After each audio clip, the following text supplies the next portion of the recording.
Et si je te disais que le silence peut tuer plus lentement que n'importe quelle arme, que parfois, ce qui détruit une vie n'est pas ce qu'on entend, mais ce qu'on n'ose jamais dire. Je m'appelle Clémence Maréchal, j'ai 84 ans et je vis à Castelnaudary, une petite ville tranquille du sud de la France. Aux yeux du monde, je suis une vieille dame comme les autres, les cheveux blancs tirés en chignon, les mains marquées par le temps, les yeux pleins de souvenirs. Mais personne, pas même mes voisins ni ma pharmacienne, ne connaît la vraie histoire, celle que j'ai gardée au fond de moi pendant 70 ans. Je suis née en 1940, en pleine guerre, dans une maison de pierre à l'orée d'un champ de tournesol. Mon père s'appelait Henri, ma mère, Suzanne. Mon frère aîné, Louis. Nous étions une famille modeste, pieuse, respectée au village. Mon père dirigeait les prières le dimanche quand le curé n'était pas là. Et moi, j'étais l'enfant modèle, discrète, obéissante, toujours le regard baissé. Mais derrière les murs épais de notre maison, il y avait des ombres, des silences lourds, des portes fermées à double tour et un regard, celui de mon frère, qui m'a appris trop tôt ce que signifie avoir peur. J'avais 8 ans la première fois que Louis est entré dans ma chambre sans frapper. Je me souviens de la moiteur de l'été, du drap collé à ma peau et de la voix de ma mère, loin, dans la cuisine. Je n'ai rien dit, ni ce soir-là, ni les centaines de fois après, parce qu'on m'avait appris à ne pas faire d'histoire, parce que Louis était le fils que mon père adorait, et parce que, dans cette maison, les femmes se taisait. Les années ont passé. À l'église, on chantait « Dieu est amour » et moi, j'apprenais à ne pas pleurer, à sourire quand on me demandait si tout allait bien, à cacher les bleus, pas ceux sur le corps, ils étaient rares, mais ceux dans le cœur. J'ai grandi en me demandant si Dieu me voyait, s'il entendait mes prières, ou s'il était comme les adultes, aveugle et sourd à ma douleur. Un jour, à 14 ans, j'ai compris que mon ventre n'était plus plat, qu'un silence pouvait aussi engendrer la vie. J'étais enceinte de mon propre frère. Je n'ai jamais oublié ce moment, ni la peur, ni la honte, ni la certitude absolue que personne ne me croirait. Ma mère, quand je lui ai dit, m'a giflé, fort, puis elle s'est mise à pleurer. Pas pour moi, pour elle, pour son honneur, pour les commérages. Mon père n'a rien dit. Il a regardé Louis, puis moi, et il a dit « On va régler ça, comme s'il s'agissait d'un mauvais pli à repasser. » Ils m'ont envoyé vivre chez une vieille tante dans un autre village, en disant aux voisins que j'avais été envoyée au couvent. Là-bas, j'ai accouché dans une pièce froide, sans un mot gentil, juste des femmes en blanc qui faisaient leur travail. J'ai à peine vu le bébé, une fille. Ils l'ont emmenée aussitôt. On m'a dit qu'elle serait placée dans une bonne famille. On m'a interdit de demander où, ni quand, ni comment. Et moi, j'ai obéi. Parce que j'avais 15 ans, parce que j'étais seule, parce que j'avais honte. Je suis revenue à Castelnaudary l'année suivante, comme si rien ne s'était passé. Louis m'a regardée avec ce sourire en coin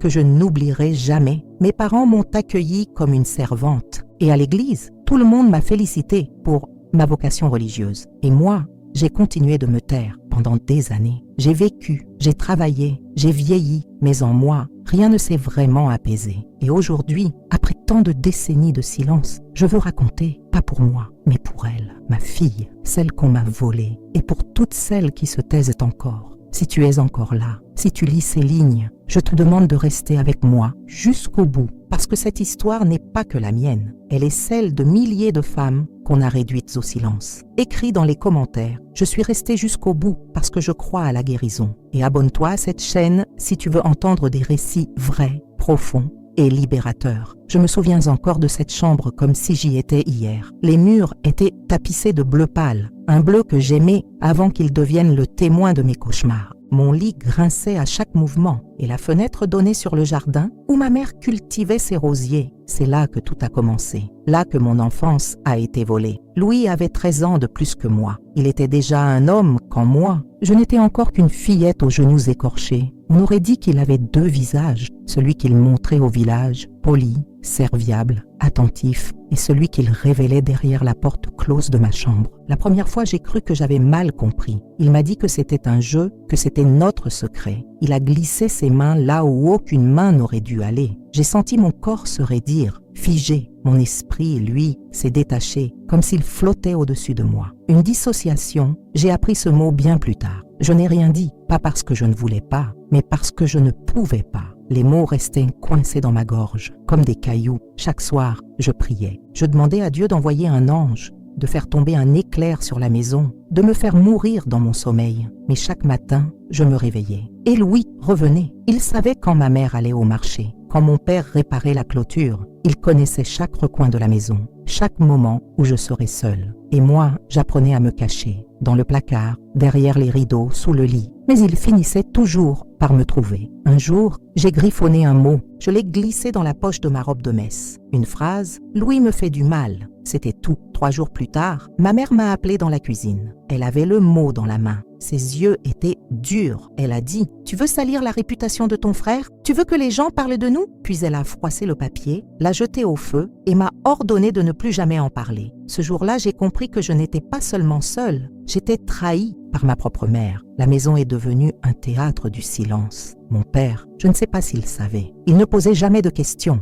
Il ne regardait jamais trop longtemps. Il priait fort, surtout après les repas, comme s'il voulait laver quelque chose qu'il ne pouvait nommer. Et l'église, elle n'a jamais rien su, ou alors elle a préféré ne pas savoir. J'étais l'enfant modèle, celle qui chantait dans la chorale, qui aidait à préparer l'autel. Le curé me félicitait pour ma dévotion. Si seulement il avait su que je ne priais pas pour la foi, mais pour la délivrance. À l'école, j'étais discrète, silencieuse. Les autres enfants me trouvaient étrange. On me surnommait la muette. Je n'avais pas d'amis. Comment parler de poupées et de jeux quand on se sent souillé, quand on vit dans la peur constante que le soir vienne? À 13 ans, j'avais l'impression d'en avoir 30. Mon corps se transformait et chaque changement me dégoûtait. J'évitais les miroirs. Je détestais mes seins qui poussaient, ma voix qui changeait, parce que tout cela me rappelait que j'étais une proie. Louis, lui, continuait, parfois doux, parfois brutal, toujours silencieux. Et moi, je m'éteignais, morceau par morceau. J'ai écrit un journal en secret. Un vieux cahier d'écolier, j'y notais tout, chaque date, chaque détail. C'était ma seule manière de crier. Un jour, ma mère l'a trouvé. Elle l'a brûlé dans la cheminée. Elle m'a regardé avec dégoût et a dit « Tu cherches le mal, Clémence, tu l'attires ». Ce jour-là, je me suis juré de ne plus jamais écrire. Le temps passait, les années défilaient, et moi, je survivais. Je devenais invisible comme un fantôme dans ma propre maison. J'allais à la messe, je faisais mes devoirs, je souriais quand on me regardait. Mais à l'intérieur, j'étais vide.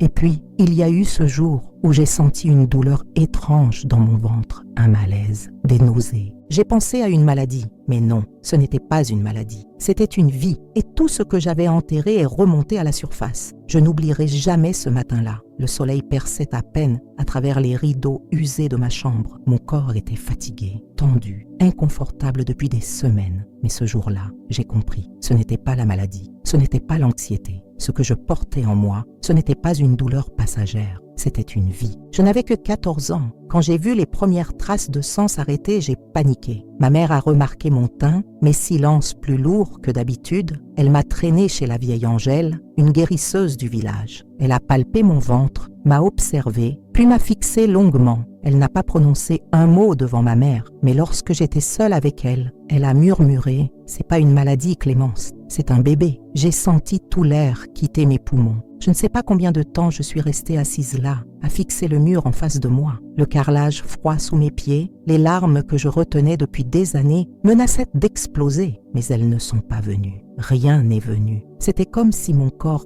entier s'était vidé d'émotion. Ma mère, elle, n'a pas attendu longtemps pour comprendre. Je l'ai vue, ce soir-là, ouvrir la porte de ma chambre sans frapper. Elle m'a regardé, pas un mot. Ses yeux brûlaient. Elle a claqué la porte et m'a laissée seule. Le lendemain, mon père a frappé à la porte. Un événement rare. Il m'a demandé, sans me regarder, « C'est qui ?» Sa voix tremblait. Je n'ai pas répondu. Il a levé la main. J'ai pensé qu'il allait me frapper, mais non. Il a serré le poing, puis l'a abaissé lentement. Il est parti. Et Louis, il a continué à manger à notre table. Il a continué à sourire à mes parents. Il m'a croisé dans le couloir, sans un mot. Mais dans ses yeux, il y avait un éclat, une fierté malsaine, comme s'il avait gagné. Ma grossesse n'a pas été un secret très longtemps. Dans un village comme Castelnaudary, tout se sait, mais personne ne posait de questions. Pas sur moi, pas sur l'absence de fiancé, pas sur mon silence. Les gens regardaient ailleurs. L'église, elle, m'a condamnée. Le curé m'a appelé dans son bureau. Il m'a dit que j'avais commis un péché, que je devais me repentir, que Dieu me pardonnerait si je confessais mes fautes. J'ai eu envie de hurler, de lui crier que je n'avais rien choisi,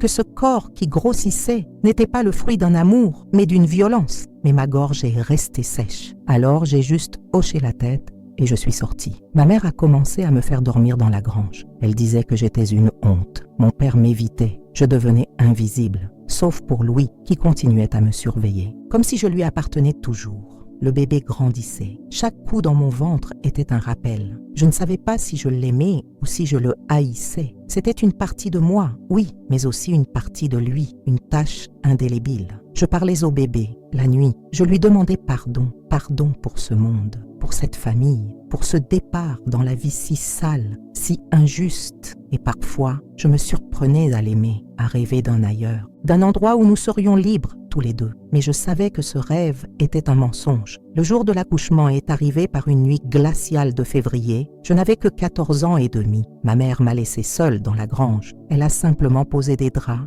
et un seau. J'ai crié, longtemps, personne n'est venu. Le bébé est arrivé au petit matin. Une fille, ma fille, je l'ai prise contre moi. Elle ne pleurait pas. Elle respirait doucement. Ses yeux étaient fermés. Et moi, je l'ai regardée comme on regarde quelque chose de trop beau pour être vrai. Je l'ai appelée Élodie, mais je n'ai pas pu la garder. Je croyais que le pire était derrière moi, mais je ne savais pas encore ce que c'était, le vrai silence, celui qui ne fait pas de bruit, mais vous détruit de l'intérieur. Celui qui s'étire pendant des jours, des mois, des années, et qui efface petit à petit tout ce que vous étiez. Ma fille, Élodie, m'a été enlevée 2 jours après sa naissance. Je me souviens encore du matin où ma mère est entrée dans la grange. Elle portait une couverture sous le bras. Elle n'a pas regardé Élodie. Elle l'a prise d'un geste sec, l'a enveloppée et m'a dit « C'est terminé ». J'ai hurlé, j'ai supplié. Je me suis jetée à genoux, agrippée à ses jupes.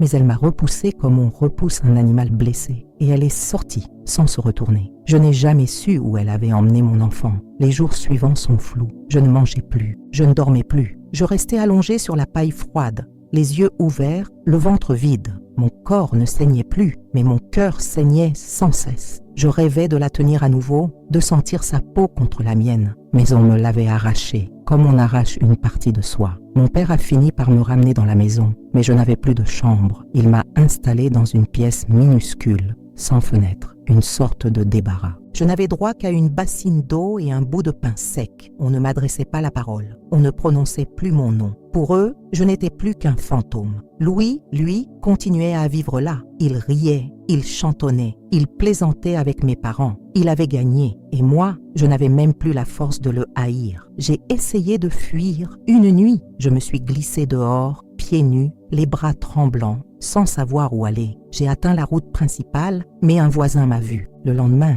mon père m'a enfermée dans la cave pendant 2 jours, sans lumière, sans eau. C'est à ce moment-là que quelque chose en moi s'est cassé. Je ne pleurais plus, je ne parlais plus. Je faisais ce qu'on me disait, mécaniquement. J'avais 17 ans, mais j'en paraissais 40. Mon regard était vide, ma peau froide, mon cœur en lambeaux. J'étais vivante, mais seulement en apparence. Une femme du village, Madame Roche, a commencé à me parler quand elle me voyait passer. Elle me donnait parfois un morceau de pain ou un vieux châle pour l'hiver. Un jour, elle m'a tendu un petit livre, une Bible. Je ne savais pas lire. Elle m'a proposé de m'apprendre. C'était la première fois depuis des années que quelqu'un me tendait la main. J'ai commencé à passer chez elle, en cachette. Elle me montrait les lettres, les sons, et elle me lisait des versets. Certains parlaient d'amour, d'espérance, de justice, mais d'autres me glaçaient. Ceux qui condamnaient les femmes adultères, ceux qui parlaient du péché comme d'un poison. Et je me demandais, est-ce que Dieu m'avait abandonné moi aussi? Madame Roche disait que non, que Dieu ne m'avait jamais oublié, qu'il m'aimait. Mais comment y croire? Comment croire en un amour divin quand tout ce que j'avais connu, c'était le rejet, la peur,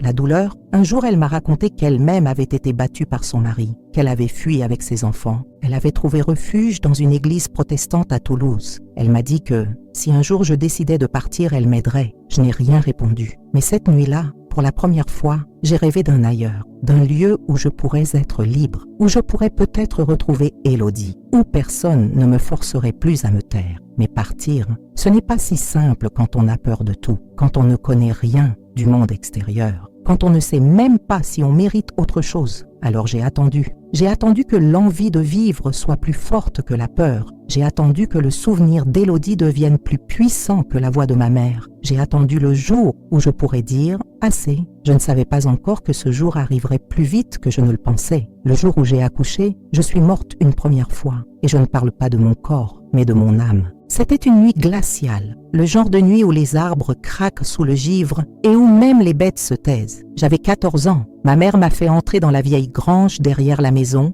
sans un mot. Elle a posé 2 draps usés sur la paille et un seau d'eau froide dans un coin, puis elle a fermé la porte. Je suis restée seule. Les douleurs sont arrivées rapidement, vives, intenses, sauvages. Mon ventre se déchirait de l'intérieur et personne ne m'a aidée. J'ai crié encore et encore. J'ai supplié qu'on vienne, mais personne n'est entré. Ni ma mère, ni mon père, ni même Louis. Personne. À l'aube, entre 2 souffles haletants, j'ai senti qu'elle arrivait. Mon bébé, ma fille. Je l'ai poussée, malgré la peur, malgré la douleur. Et elle est sortie, glissante, chaude, fragile, une toute petite chose vivante. Je l'ai ramassée contre moi. J'ai nettoyé son visage avec le pan de ma robe. Elle respirait, silencieuse, paisible. Elle n'a pas pleuré. Elle m'a simplement serré le doigt, comme si elle savait déjà qu'elle n'aurait que quelques instants avec moi. Je l'ai appelée Élodie. Ce nom, je ne sais même pas d'où il m'est venu. Il m'a semblé doux, juste. J'ai murmuré son nom plusieurs fois, comme une prière. J'ai pleuré de joie, de terreur, d'amour. J'étais mère à 14 ans. Et pourtant, à ce moment précis, je ne me suis jamais sentie aussi complète. Mais le bonheur n'a duré que quelques heures. Quand ma mère est revenue, le soleil commençait à réchauffer la grange. Elle n'a pas regardé Élodie, elle n'a pas dit un mot. Elle m'a tendu une vieille couverture. J'ai compris, j'ai hurlé, j'ai serré mon bébé contre moi. Je ne voulais pas la donner. Je voulais mourir avec elle dans mes bras. Mais ma mère a tiré, elle m'a giflé. Elle a arraché ma fille de mes bras, comme on vole un trésor. Je ne l'ai plus jamais revue. Ils ne m'ont jamais dit où elle était. Ma mère disait que c'était mieux ainsi, que cet enfant était la honte incarnée, que je devais oublier. Mais comment oublier un visage qu'on a vu naître, une chaleur qu'on a sentie contre sa peau, un souffle qu'on a senti vibrer contre son cou? Je suis rentrée à la maison en titubant. Le sang coulait encore entre mes jambes. Ma robe était trempée. Ma mère a dit que je devais me taire, que si je parlais de ce bébé, c'était l'enfer qui s'abattrait sur nous tous. Mon père ne m'a pas regardé. Il ne m'a plus jamais regardé. Louis, lui, m'a souri. Ce même sourire qui me glaçait le sang. Il a osé dire « Tu vois que tu étais faite pour ça ». J'ai eu envie de le frapper, de le tuer, mais je n'ai rien dit. Parce que dans cette maison, ma voix ne comptait pas. Mon corps ne m'appartenait pas. Mon cœur n'était qu'un objet à briser. J'ai passé les semaines suivantes dans un état second. Je marchais, je mangeais, je respirais, mais à l'intérieur, tout était mort. Il m'arrivait de me réveiller en pleine nuit, le sein douloureux, gorgé de lait. Mon corps appelait un enfant que je ne pouvais pas nourrir. Je pleurais en silence. Je serrais mes bras autour de moi, comme si je pouvais recréer le poids d'Élodie dans ma poitrine. Un jour, j'ai croisé Madame Roche dans le village. Elle m'a regardée et a su. Elle n'a rien dit. Elle m'a juste prise dans ses bras. Ce geste si simple m'a transpercée. J'ai fondu en larmes. Ce jour-là, elle m'a dit qu'un jour, je pourrais parler, que ma douleur n'était pas une punition, que ce que j'avais vécu n'était pas de ma faute. Mais comment le croire quand toute ma vie prouvait le contraire? Je suis retournée chaque semaine chez Madame Roche. Elle m'apprenait à lire, à écrire, elle me faisait lire les évangiles. Elle parlait de miséricorde, de pardon, d'amour. Moi, je ne connaissais que la peur, mais j'écoutais parce que dans sa voix,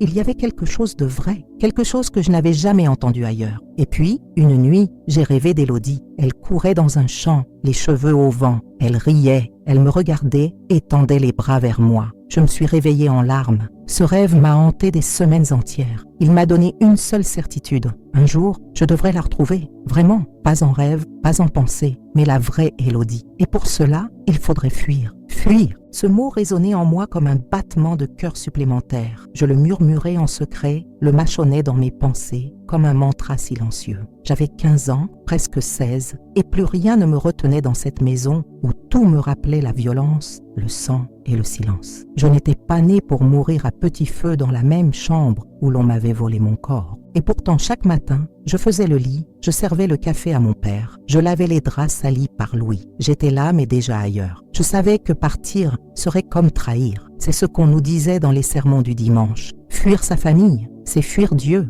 Mais mon Dieu à moi, n'était plus dans cette maison. Mon Dieu n'avait pas pu me voir gémir sur cette paille. Il n'avait pas pu me voir supplier pour garder ma fille et rester silencieux. Alors j'ai cessé de lui parler. Je ne priais plus, je survivais. Madame Roche fut la première à me dire « Tu n'es pas un arbre, Clémence, tu peux bouger ». Elle m'a prise par la main et m'a montré une annonce découpée dans le journal local. Une famille de Lyon cherchait une aide à domicile pour s'occuper d'une vieille dame en fauteuil roulant, nourrie, logée, blanchie. Ce n'était pas un rêve, ce n'était pas la liberté totale, mais c'était un début, une échappée. Je n'avais jamais pris le train. Le jour du départ, mes mains tremblaient si fort que j'ai eu du mal à boutonner ma veste. Ma mère ne m'a pas regardée. Mon père a marmonné quelque chose d'inaudible. Louis m'a jeté un dernier regard lourd de menaces. Mais j'ai marché vers la gare sans me retourner, le cœur battant, les pieds légers. J'avais cousu dans la doublure de mon manteau une photo déchirée de mon bébé. C'était la seule chose que j'emportais de cette vie-là.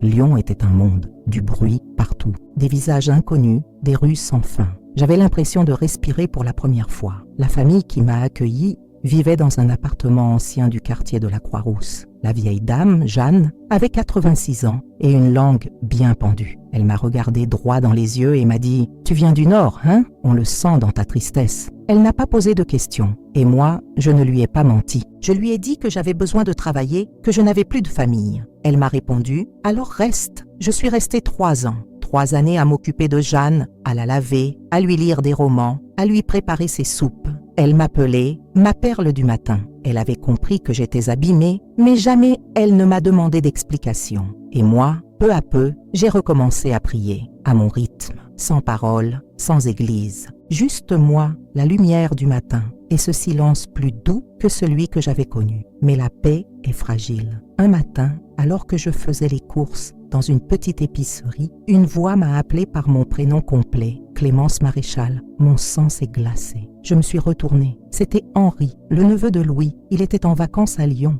Il m'a reconnue tout de suite. Il m'a dit que ma mère était malade, que Louis me cherchait. J'ai dit que je ne voulais pas savoir. Il m'a souri et a répondu « Il a dit que tu paierais pour avoir abandonné ta famille. » J'ai couru jusqu'à l'appartement. J'ai fait mes valises en silence. Jeanne m'a vue et a compris. Je lui ai dit que je devais partir. Elle m'a tendu une enveloppe. « C'est pour toi, tu en auras besoin. » Dedans, il y avait l'argent de plusieurs mois de salaire et une lettre. Dans cette lettre, elle écrivait que certaines blessures sont trop profondes pour guérir avec le temps, mais qu'on pouvait apprendre à vivre malgré elles. J'ai quitté Lyon à l'aube, sans dire au revoir. Je suis montée dans un bus pour Avignon, une ville où je n'avais aucun souvenir. J'ai trouvé un emploi dans une boulangerie. La patronne, Madame Leroy, était sèche, mais juste. J'ai travaillé dur, sans me plaindre. Je vivais dans une petite chambre sous les toits. J'y ai passé des nuits entières à pleurer en silence. Pas pour ce que j'avais perdu, mais pour ce que je n'avais jamais eu. Une vraie enfance, une famille, la chance d'aimer. C'est à Avignon que j'ai rencontré Solange. Une femme vive,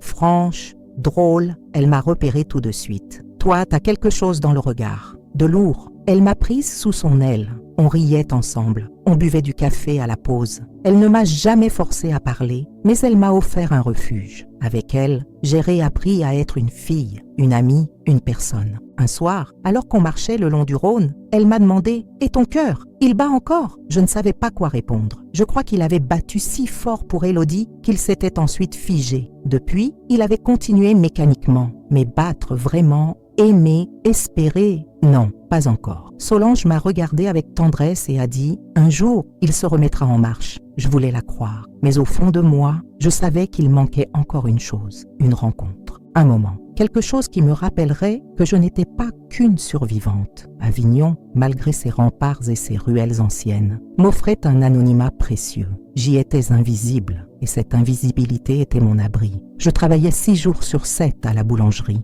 Je dormais peu, mangeais peu, mais j'étais libre. Chaque matin, l'odeur du pain chaud me rappelait que j'étais ailleurs. Pas sauvée, pas guérie, mais ailleurs. Solange est restée mon seul lien vrai avec le monde. Elle me traînait parfois dans de petits cafés, m'obligeait à marcher sous la pluie, m'offrait des bouquins d'occasion avec des dédicaces anonymes à l'intérieur. Elle disait que la vie devait se remplir, même si c'était avec de petites choses. Et moi, j'apprenais à la suivre, à croire juste un peu, que je n'étais pas née pour souffrir. Un après-midi de mai, Solange m'a emmenée à une exposition de photographie. L'entrée était gratuite. Le lieu sentait le vieux bois et la poussière. Des portraits de femmes tapissaient les murs, des visages marqués, des rides profondes, des regards qui racontaient l'innommable. Au fond de la salle, un cliché m'a arrêté net. Une femme de dos, assise sur une chaise, le dos nu. Et au centre de ce dos, une cicatrice. Énorme, tortueuse, violente. Mais la posture de la femme n'avait rien de honteux.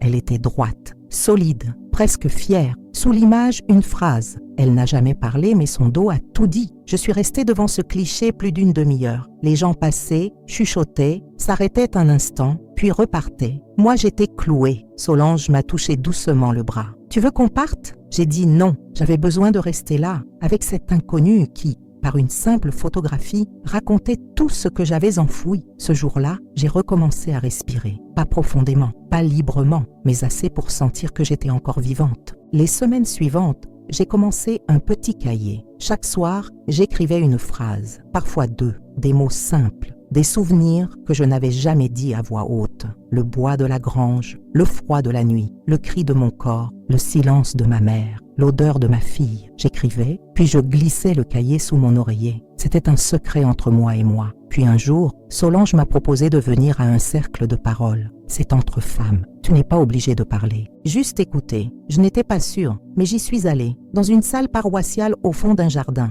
Nous étions 8, chacune assise sur une chaise, en cercle. L'animatrice a expliqué qu'il n'y avait pas de jugement ici, pas d'obligation, juste un espace. Et puis, la première femme a parlé, puis la deuxième, puis la troisième. Et c'était comme si leurs mots étaient des pierres qu'elles sortaient de leur ventre. Quand ce fut mon tour, j'ai dit mon prénom, rien d'autre, mais ça a suffi. Une femme en face de moi m'a souri et j'ai senti que ce cercle n'était pas un piège. C'était une main tendue. Pendant plusieurs mois, je suis retournée à ces rencontres. Parfois, je restais muette. D'autres fois, je disais quelques phrases. Un jour, j'ai dit « Je n'ai pas élevé ma fille ». On me l'a prise. Il y a eu un silence. Puis une femme a murmuré « Moi aussi ». Ces deux mots m'ont fait pleurer. Pour la première fois devant d'autres, et personne ne s'est levé pour partir. Personne ne m'a dit que c'était ma faute. On m'a simplement tendu une boîte de mouchoirs, et c'était tout ce dont j'avais besoin. À travers ce cercle, j'ai rencontré Yvette, une ancienne institutrice à la retraite. Elle avait perdu son mari jeune, et son fils s'était éloigné d'elle. Elle m'a proposé de venir l'aider à trier ses affaires. J'y suis allée, une fois, puis deux, puis chaque semaine. Elle me racontait ses souvenirs, ses voyages, ses désillusions. Et moi,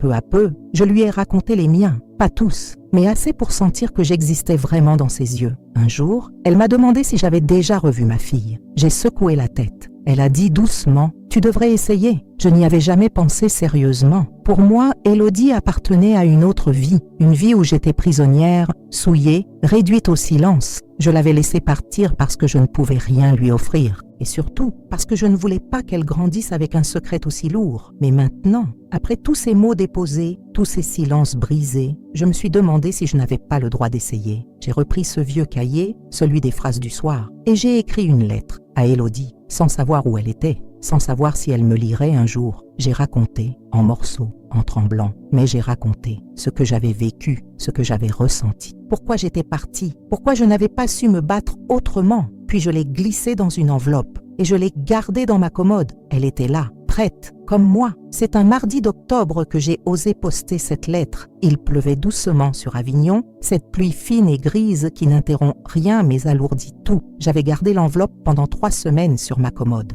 Chaque jour, je la prenais dans mes mains, relisais mon écriture tremblée sur le recto. Pour Élodie, si vous la trouvez. Et chaque jour, je la reposais, convaincue qu'il était trop tard, qu'elle ne voudrait pas savoir, que j'étais égoïste de vouloir exister à ses yeux. Mais ce matin-là, je me suis levée avec une sensation étrange, comme un vertige doux, un besoin pressant de faire un geste. Pas pour me sauver, pas pour réparer, juste pour dire à ma fille que je ne l'avais pas oubliée, que je l'avais aimée en silence. Alors j'ai mis mon manteau, serré l'enveloppe contre ma poitrine et marché jusqu'à la boîte aux lettres la plus proche. J'ai senti mon cœur battre dans mes tempes. J'ai hésité une dernière fois, puis j'ai glissé la lettre dans la fente. Et le bruit du papier tombant dans le métal a résonné en moi comme un coup de tonnerre. Je suis rentrée chez moi vidée, lessivée par l'émotion. Et j'ai attendu 2 semaines, 3, 1 mois, rien. J'avais donné l'adresse de Solange comme point de contact. Elle m'avait proposé, au cas où. Elle savait que je ne voulais pas qu'Élodie sache trop vite où je vivais. C'était encore trop fragile, trop nu. Un matin,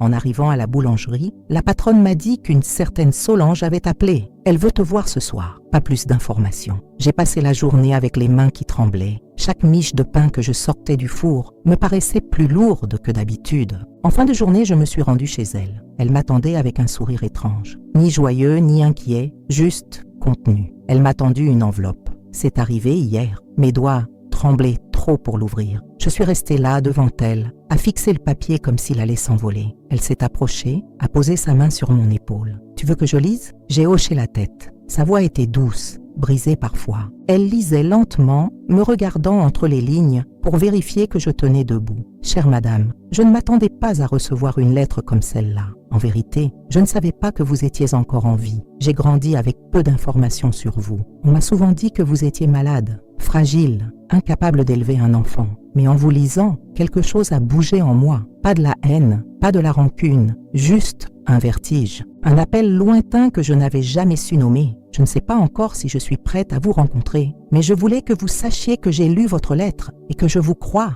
Élodie, je me suis effondrée en silence. Les larmes coulaient sans bruit, un soulagement douloureux. Elle était en vie, elle avait lu, elle ne me rejetait pas. Pas tout à fait, c'était plus que ce que j'osais espérer. Les jours qui ont suivi, j'ai marché beaucoup. J'ai arpenté les bords du Rhône, les parcs déserts, les ruelles cachées. Chaque coin d'ombre devenait un lieu de méditation. Je murmurais son prénom comme une prière. Élodie, Élodie, mon enfant, ma trace dans le monde. Avec Solange, on a parlé, beaucoup. Elle m'a proposé d'écrire une deuxième lettre. Pas pour lui demander plus, juste pour continuer le fil. J'ai accepté. J'ai raconté des souvenirs doux, le bruit du vent dans les peupliers, l'odeur du pain frais, la chanson que je lui chantais dans la grange, des morceaux de moi, de mon monde. Élodie a répondu. 3 semaines plus tard, une lettre plus longue. Elle me parlait de sa vie, de son travail d'assistante sociale, de son amour pour les enfants blessés, de ses doutes aussi, de ce vide qu'elle n'avait jamais su nommer. Je lui ai répondu encore, puis elle m'a écrit, et ainsi de suite.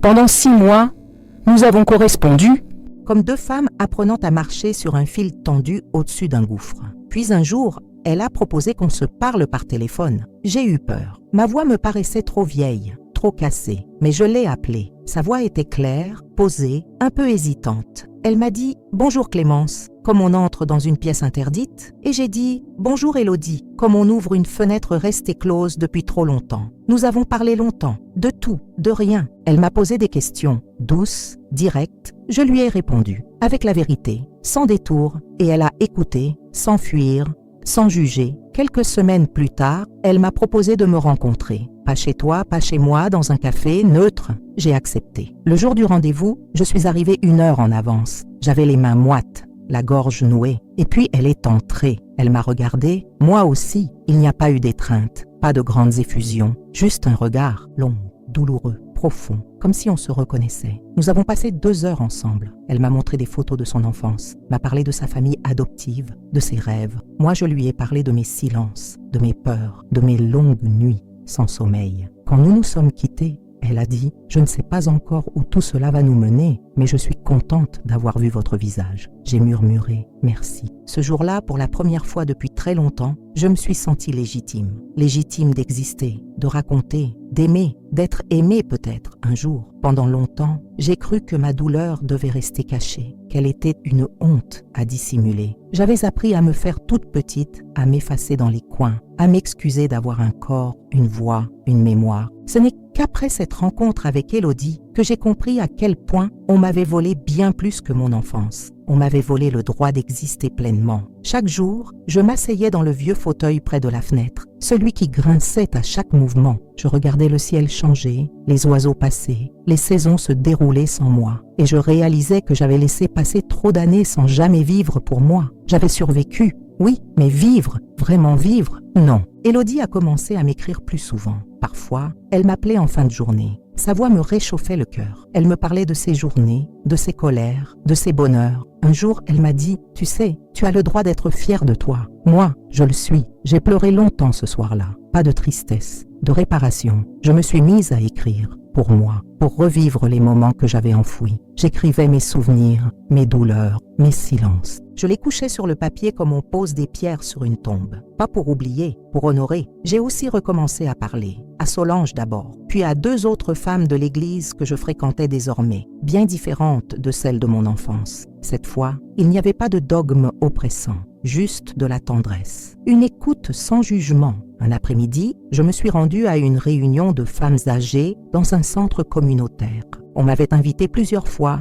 J'avais toujours refusé. Mais ce jour-là, j'ai accepté. Je ne sais pas pourquoi. Peut-être parce que je ne voulais plus être seule avec mes cicatrices. Là-bas, assise en cercle avec d'autres femmes aux cheveux gris et aux mains marquées par la vie, j'ai écouté, puis j'ai parlé. Ma voix tremblait, mais elle était là, présente. Et les regards que j'ai reçus n'étaient ni compatissants ni curieux. Ils étaient solidaires. Une femme, Mireille, a pris ma main à la fin et m'a dit « Tu n'as rien à te faire pardonner. Rien, tu es là, c'est suffisant. » J'ai compris ce jour-là que mon silence n'était pas un bouclier, c'était une prison et que chaque mot prononcé était une clé qui ouvrait une nouvelle porte. Avec le temps, j'ai repris certaines habitudes que j'avais abandonnées. J'ai recommencé à marcher seule dans les rues d'Avignon, à m'arrêter devant les vitrines, à sourire aux passants, à respirer vraiment. J'ai même repris le goût du pain chaud, du thé au citron, du tricot, des choses simples, mais à moi. Élodie est revenue me voir, une 2e fois, puis une 3e. À la 4e, elle a passé la nuit chez moi, dans la petite chambre d'amis, celle que je n'osais pas meubler. Elle l'a remplie de sa présence, de ses rires, de sa jeunesse. Elle a apporté un album photo. Elle m'a montré ses amis, ses voyages, son chat. Elle m'a appelée « maman » pour la première fois, en riant. Mais moi, je l'ai senti comme une caresse. Peu à peu, j'ai senti mon dos se redresser, mes épaules se délier, mon regard changer. Je ne fuyais plus mon reflet dans le miroir. Je ne me demandais plus si j'avais le droit d'être ici. J'étais là et c'était suffisant. Je suis allée voir un thérapeute, une femme. Elle s'appelait Jeanne. Elle avait la voix calme et les yeux doux. Avec elle, j'ai parlé des choses les plus enfouies, de la nuit dans la grange, du père de ma fille, de ma mère, de l'abandon, de la honte. Elle m'a aidée à remettre de l'ordre dans le chaos. Un jour, elle m'a dit « Vous êtes en train de reprendre votre nom » et j'ai compris. Je n'étais plus juste celle qui avait été. J'étais Clémence, une femme, une mère, une survivante. J'ai commencé à écrire à d'autres femmes, à raconter mon histoire dans des lettres anonymes, à envoyer des mots à celles qui, comme moi, pensaient ne plus avoir de voix.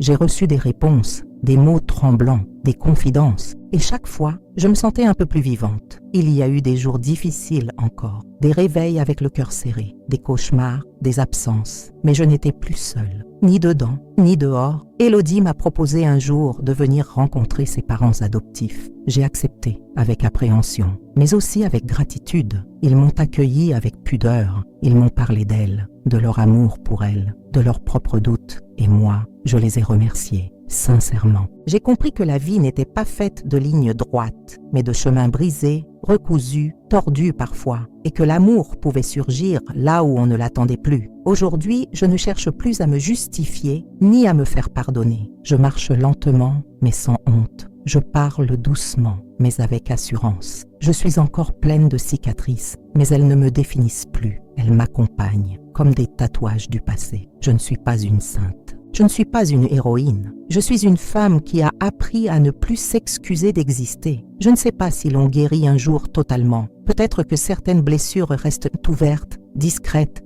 silencieuses, mais j'ai appris à ne plus les laisser gouverner ma vie. Et c'est cela peut-être la vraie guérison. Apprendre à marcher avec ses cicatrices sans en faire des chaînes. Aujourd'hui, je vis dans un petit appartement près des quais du Rhône, à Lyon. Une ville que je ne connaissais que de nom, mais qui m'a adoptée comme je l'ai adoptée. J'aime ces rues anciennes, ces librairies cachées, ces terrasses pleines de vie. J'y ai trouvé un rythme, une respiration, une paix. Je me lève tôt, comme toujours. Le silence du matin est devenu mon allié. J'ouvre les volets et je laisse entrer la lumière, même les jours de pluie. J'ai appris à ne plus craindre le gris du ciel. C'est parfois sous les nuages qu'on découvre les plus belles nuances. Chaque lundi, je retrouve un petit groupe de femmes dans un local associatif. On s'appelle les rescapés de l'ombre. On ne porte pas de badge, pas de drapeau, juste nos voix. On lit, on écrit, on partage. Des larmes, souvent, mais aussi des sourires, des victoires et surtout un espace où plus rien n'est interdit. Je leur ai raconté mon histoire, pas tout d'un coup,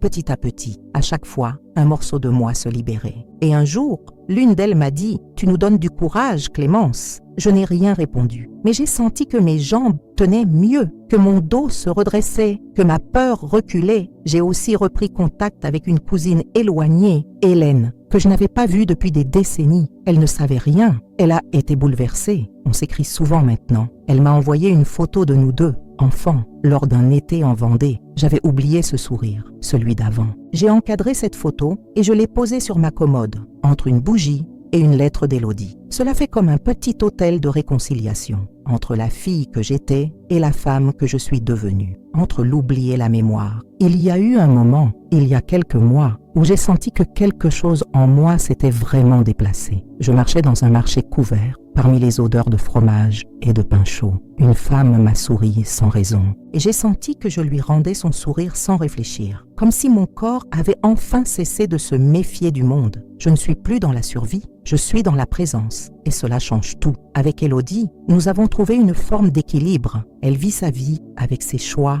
ses douleurs et ses joies. Elle m'appelle souvent « maman » maintenant, pas à chaque fois, mais assez pour que cela me réchauffe. Elle dit que c'est son mot à elle, qu'il n'appartient à personne d'autre. Elle m'a offert un carnet. Sur la couverture, il est écrit ce que je n'ai jamais osé dire. J'ai commencé à y écrire tout ce que je n'ai jamais dit à personne, même pas à moi. Des lettres à ma mère, à mon frère, à mon corps, à Dieu. Des mots pour mettre fin à certains silences. Des mots pour enfin me raconter autrement. Je ne vais pas vous mentir. Il y a encore des nuits agitées, des réveils en sursaut, des souvenirs qui s'invitent sans prévenir. Mais j'ai appris à les accueillir comme on accueille une visite imprévue. Je ne les laisse plus saccager la maison. Je leur sers un thé et je les laisse repartir. Il m'arrive même de rire de bon cœur, avec Solange, avec mes voisines, avec moi-même parfois, devant le miroir, en découvrant que je suis toujours là, ridée, cabossée, mais vivante. Et vous qui m'écoutez jusqu'ici, vous qui êtes restés, vous qui avez peut-être reconnu une partie de votre histoire dans la mienne, sachez que vous n'êtes pas seul. La honte ne résiste pas à la parole. Le silence ne guérit rien. Et vous avez le droit de vous lever, de parler, de reconstruire à tout âge. Si mon témoignage a touché votre cœur, je vous invite à laisser un commentaire avec cette phrase. Moi aussi, je mérite d'être libre. Cela aidera d'autres personnes à comprendre qu'elles ne sont pas seules. N'oubliez pas de liker cette vidéo, de la partager avec quelqu'un qui en aurait besoin et de vous abonner à cette chaîne pour ne pas manquer les prochaines histoires vraies de résilience. Cette vidéo est une œuvre de création originale, inspirée de récits réels de femmes survivantes.